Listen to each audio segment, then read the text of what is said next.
One आप सभी का बहुत बहुत स्वागत है मैथमेटिक्स की दुनिया में। तो मेरे भाई आज की वीडियो में मैं आपको समाकलन चैप्टर से एक इम्पोर्टेंट सवाल कराने वाला हूं जो कि एग्जाम के लिए एक्सपेक्टेड है, यानी कि इस बार पूछे जाने की काफ़ी ज़्यादा पॉसिबिलिटीज क्वेश्चन की। ठीक है, तो चलिए बिना टाइम वेस्ट किए वीडियो को स्टार्ट करते हैं और इस क्वेश्चन का सल्यूशन एकदम बेहतरीन तरीके से इस वीडियो में करते हैं। तो मेरे भाई क्वेश्चन आपका इतना दिया गया है और ये आपका अनिश्चित समाकलन का क्वेश्चन है। ठीक है, और इसी को हमें समाकलित करना है यानी कि इंटीग्रेट करना है। तो हम क्या करेंगे, सबसे पहले इस इंटीग्रेशन को आई के बराबर लिख लेते हैं गाइज। इतना करने के बाद आइए अब इसका समाकलन करते हैं स्टेप बाय स्टेप। ठीक है, तो यहाँ पर आप देख रहे हैं कि log x के बाहर एक संख्या है। ठीक है, और इस संख्या को जब अपन लोग अंदर लेकर जाएंगे तो ये पावर में चली जाएगी। ठीक है, क्योंकि log का एक फॉर्मूला होता है, यहाँ पर देख लीजिए उसी फॉर्मूले से ऐसा होता है। ठीक है, तो फॉर्मूला होता है log के अंदर m के पावर n होता है, यानी कि किसी संख्या के घात में कोई संख्या होती है तो ये संख्या बाहर चली जाती है। ठीक है, सामने आ जाती है और ऐसे इस प्रकार से हो जाता है log m। ठीक है, तो इसी से ऐसा होता है। ठीक है, ये संख्या को अंदर लेकर जाएंगे तो ये पावर में चली जाएगी। ठीक है, या फिर किसी संख्या के पावर में कोई संख्या है तो उसको बाहर हम लोग कर सकते हैं। ठीक है, तो यही वाला फॉर्मूला यहाँ पर हम लोग लगाने जा रहे हैं। तो आइए लगाते हैं, बाकी को इसी तरह लिखते हैं। +1 हो जाएगा और बड़े ब्रैकेट के अंदर है log के अंदर x स्क्वायर प्लस का 1 है, फिर माइनस इसको हम लोग लिख सकते हैं log x स्क्वायर, क्योंकि 2 को अंदर भेजेंगे तो ये पावर में चला जाएगा। ठीक है, अब ब्रैकेट बंद करते हैं और नीचे क्या है आपका x की पावर 4 है। ठीक है, और इनटू में dx, और इसी को हमें इंटीग्रेट करना है। अब दोस्त इसको m मान लेंगे, उसको n मान लेंगे तो log का एक फिर से फॉर्मूला लग जाएगा। ठीक है, log m minus log n वाला। ठीक है, क्या होता है यहाँ पर हम लिख दे रहे हैं, इसको भी देख लीजिए। ठीक है, और ये सारे log के दोस्त वेरी वेरी इंपॉर्टेंट फॉर्मूला है, क्योंकि अक्सर ये यूज होते रहते हैं क्वेश्चन में। ठीक है, तो इसको आप ध्यान दीजिएगा। log m minus log n जब भी होता है गैस तो इसको हम लोग लिख सकते हैं log m बटा n। ठीक है, इसको याद कैसे करेंगे, जब माइनस होता है तो दोनों संख्याएं क्या होती है, डिवाइड में हो जाती हैं। ठीक है, इसका एक और फॉर्मूला होता है, यहाँ प्लस होता है। ठीक है, जब प्लस होता है तो ये दोनों संख्याएं गुणा में हो जाती हैं। ठीक है, तो इस प्रकार आप याद रखिएगा। तो यहाँ पर क्या है, हमारे पास माइनस है। ठीक है, इसको m मानेंगे, इसको n, तो log m minus log n है, तो इसको log के अंदर ले जाएंगे तो m बटा n हो जाएगा। ठीक है, तो आइए कर लेते हैं। ये तो रहेगा आपका रूट में x स्क्वायर प्लस का 1,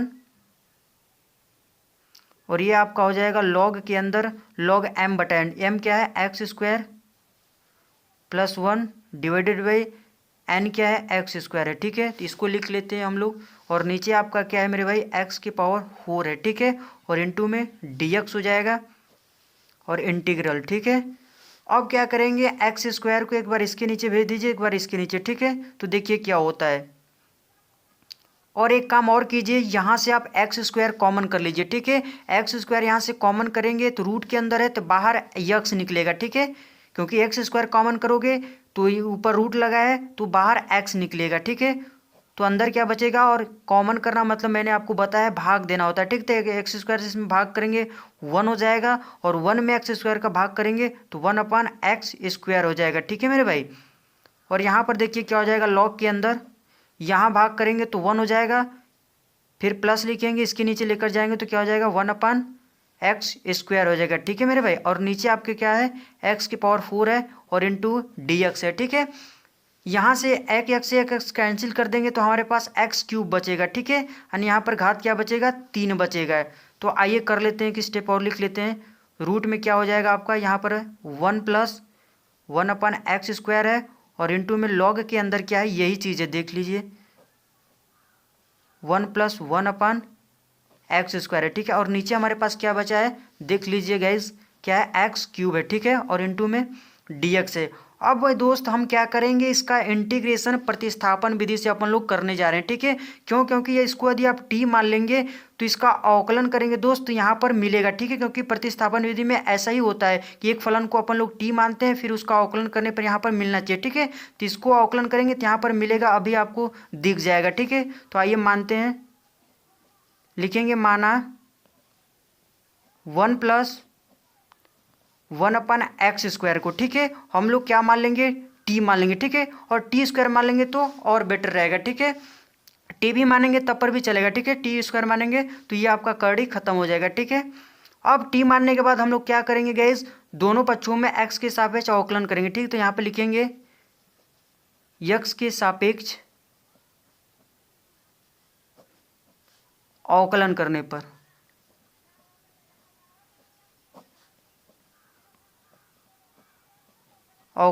तो आइए कर देते हैं। वन का करेंगे तो कांस्टेंट है तो जीरो हो जाएगा।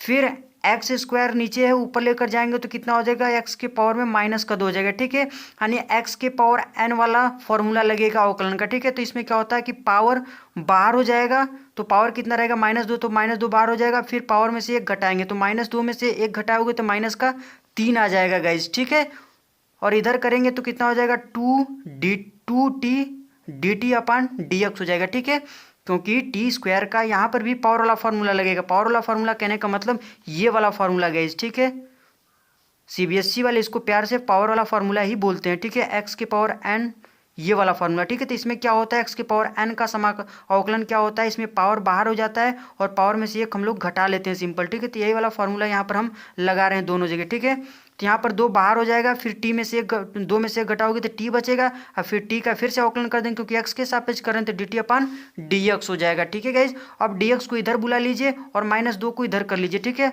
2 कीजिए क्या है, 2 से 2 कैंसिल हो जा रहा है आपका। ठीक है, और एक्स की पावर कितना है, -3 है, इसको नीचे लेकर आएंगे तो कितना हो जाएगा, +3 हो जाएगा घात में। ठीक है, और डी एक्स को इधर बुला लीजिए तो डी एक्स हो जाएगा। फिर इधर क्या बचेगा आपके पास, इस माइनस को इधर कर लीजिए। ठीक है, तो -t dt हो जाएगा। मतलब कि इतना के स्थान पर दोस्त हम लोग क्या लिख सकते हैं, -t dt रख सकते हैं। ठीक है, तो देखिए हमारा समाकलन क्या हो जाएगा, इसको लिख लेते हैं अब। तो हम देख रहे हैं गैस, इतना जो है ये रूट के अंदर है, इसको हमने टी स्क्वायर माना है। ठीक है, तो इसको टी स्क्वायर ले जाएंगे रूट के अंदर तो टी ही बाहर हो जाएगा। ठीक है, क्योंकि यहाँ पर इसके स्थान पर क्या रखोगे, टी स्क्वायर, और रूट लगा हुआ है तो टी ही हो जाएगा इसका आंसर ना।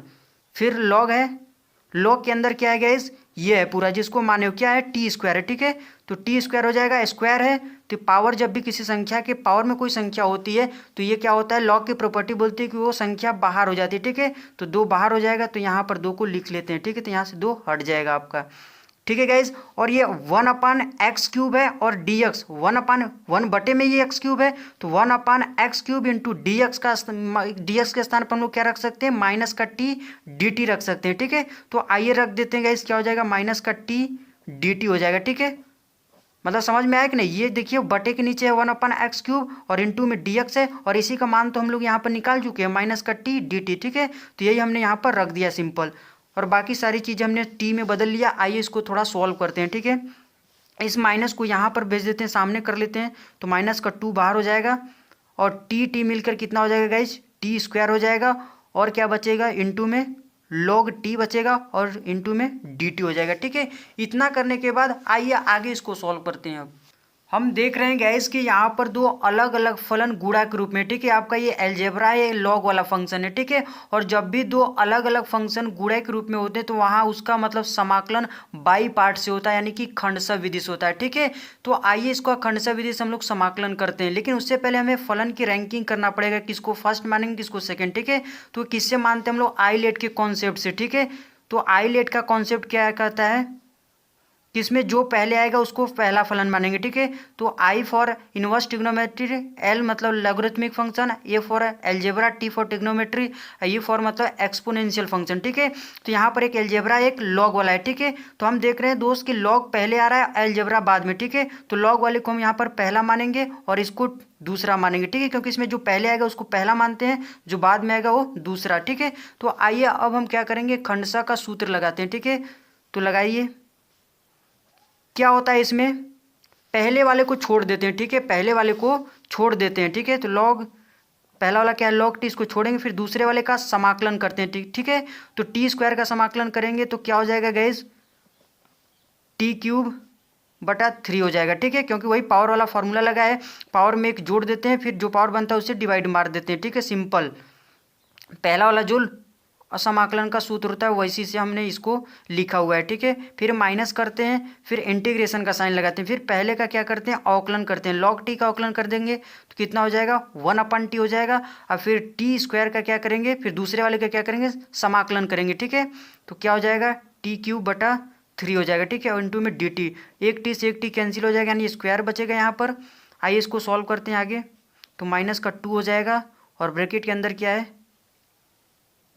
t³/3 और इनटू में log t है, ठीक है। फिर माइनस लगा देंगे, इंटीग्रेशन यहाँ पर क्या बचा है गाइज, वही 3 क्या है कांस्टेंट है तो इसको बाहर कर लेते हैं, लेकिन बटे में तो 1/3 हो जाएगा। और फिर अंदर क्या बचेगा t² इंटू dt बचेगा, ठीक है। इसको इंटीग्रेट कर लीजिए, आपका आंसर आ जाएगा, ठीक है। अब आप सॉल्व कर चुके हैं। माइनस का 2 हो जाएगा यहाँ पर आपका, फिर t³/3 हो जाएगा और इनटू में क्या है log t है, ठीक है। तो log t लिख लेते हैं, फिर माइनस का 1/3 हो जाएगा, ठीक है। फिर ये t² है, यहाँ पर फिर से पावर वाला फार्मूला लगेगा। तो क्या कहता है ये फार्मूला, x⁴n/dx का समाकलन, ठीक है। तो इसमें क्या होता है कि पावर में एक जोड़ देते हैं घात में, तो 2 1 3 हो जाएगा और फिर जो बनता है घात उससे भाग कर देते हैं, सिंपल, ठीक है। तो अब हमारा ये समाकलन हो चुका है, ये अनिश्चित समाकलन, तो सी जोड़ देते हैं, ठीक है। अब इसको सॉल्व कर लीजिए, आपका आंसर आ जाएगा, ठीक है। और लास्ट में टी को हम क्या कर लेंगे, हटा लेंगे, ठीक है।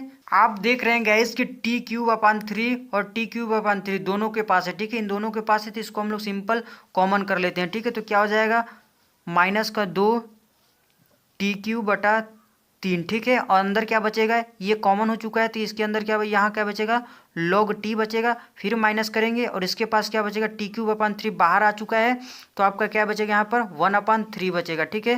तो 1/3 कर देते हैं और प्लस का c कर देंगे, ठीक है। अब यहाँ क्या करेंगे, t को हटाएंगे, ठीक है, क्योंकि t को तो हमने माना हुआ है, ठीक है। तो t की वैल्यू हमने क्या माना हुआ है, देख लीजिए, इतना को हमने t² माना है, ठीक है। तो यहाँ से हम t की वैल्यू निकाल लेते हैं।